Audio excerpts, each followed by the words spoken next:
Hey, howdy, hey, had a really good round. Just wanted to share it with you guys because I never do, and this is really exciting for me because it tells me that I'm actually improving at least a little bit, which is exciting because sometimes it doesn't feel like it. This is Chaos Mosh Pit, by the way, one of my favorite game modes. It's great because it's crazy. The thing is, it usually just totally, I get smashed kind of KD wise, and this round I didn't. I didn't do like amazing, but I didn't get smashed, and I did really well as far as holding the point and actually kind of getting the objective done goes.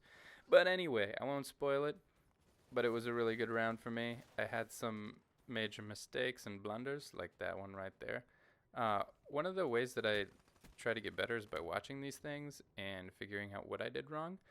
And in this round, at least, it was really, really obvious. So as we go along, I want to point out some of those things. Hopefully, it'll be helpful, just to kind of see how I figure out what I'm doing wrong and how to fix it.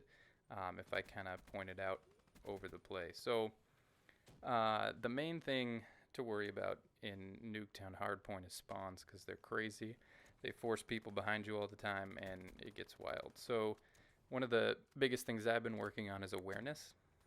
So to me, awareness is just keeping an eye on the UAV basically and using it to your advantage.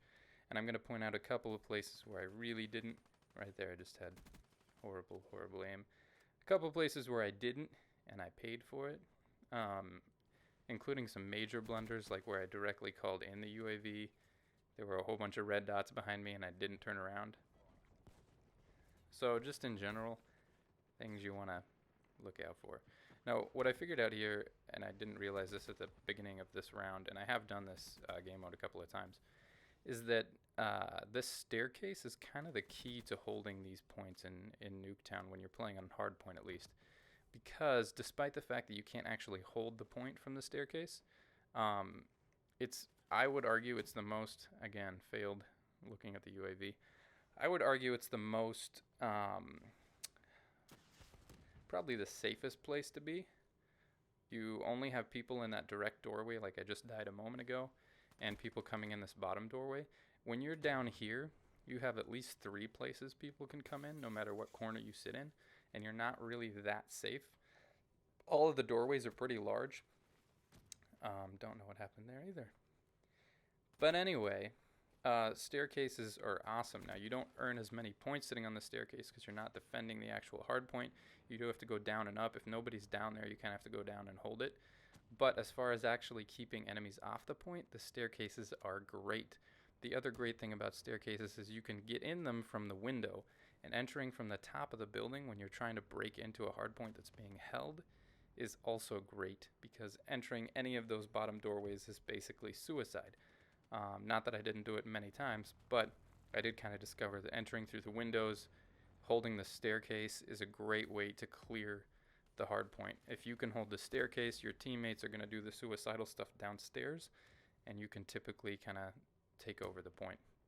Um, this hard point's really tricky because there's almost no cover. The main thing you want to do is make sure you don't sit around the car before it's blown up. It's like a great way to get killed.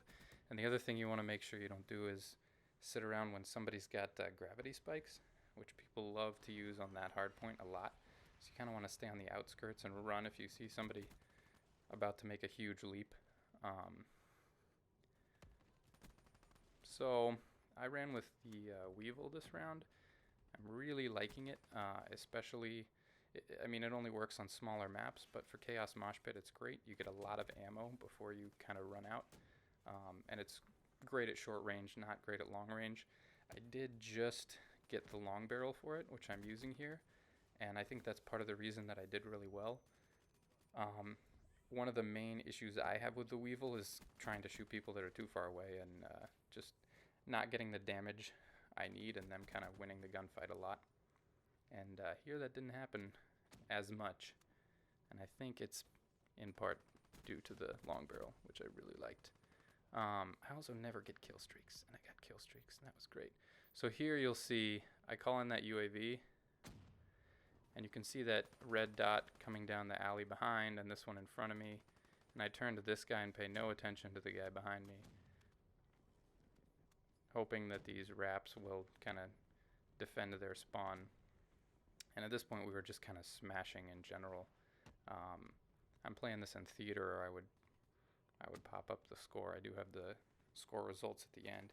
But at one point in this round, I was 32-11, I think. And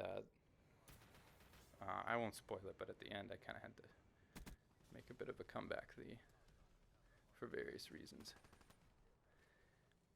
Anyway, but just some more general pointers. You'll see that when you come around major corners like that doorway down there, that angled jump I did completely avoided me having to get in front of the guns of everyone inside that house. And if you can use jump, even if you're not great at jump shots, if you can use jump just to avoid really nasty, kill boxes, it can really come to your advantage. And I use it mostly to get around areas where I know I would die if I just walk in front of a doorway or into a house or something like that. Super, super handy. Here, all my teammates kind of died. And somehow, we kept the point. I also have no secondary, so I'm constantly kind of like searching for secondaries. But a lot of times I don't live long enough to need a secondary, so... Here, though, I think my Weevil's getting low on ammo, if I remember right. That's why I switched to the Kuda. I think I was really low on ammo. Let's see if I switch back here. That was like worst aim jump ever. I don't know if I dropped my controller or what the heck was going on.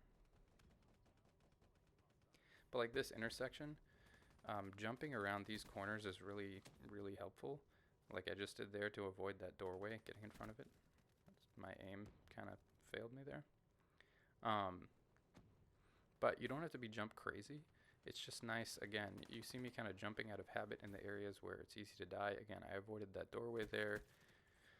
Failed at clearing the staircase.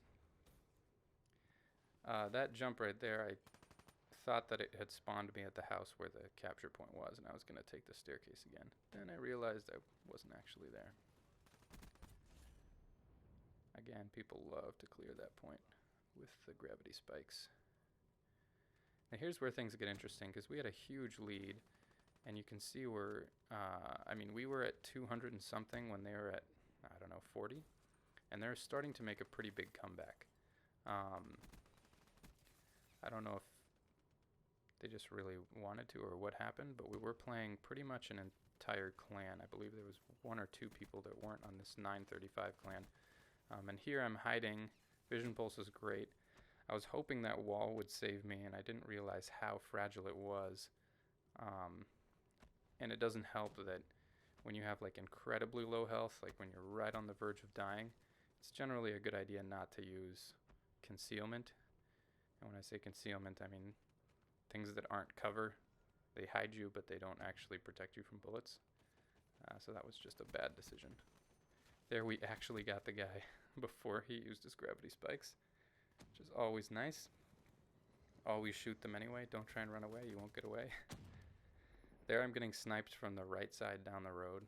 And here's where I just kind of go suicidal. I'm just rushing the point. We got really close. You see we're at 241, and now they're just beasting it. And they've gone from 40 points to 140 in almost no time. And they've dominated the last couple of hard points. I don't know if they all turned on their mics or what, but they started their play hard, try hard kind of thing. And I just really wanted to get the game over with before they made a huge comeback. And there we are. So we pulled it together. Here's the score at the end, which I was really happy about. The main thing I was happy about was getting that possession time. Doesn't always get you on the top of the board. This time I got lucky and I got the top of the board and the most possession time, which was nice. But anyway, good round for me. Hope you guys enjoyed. Sorry if I talked too much. Just was a great game for me. I learned some important things, and yeah, hope you did too.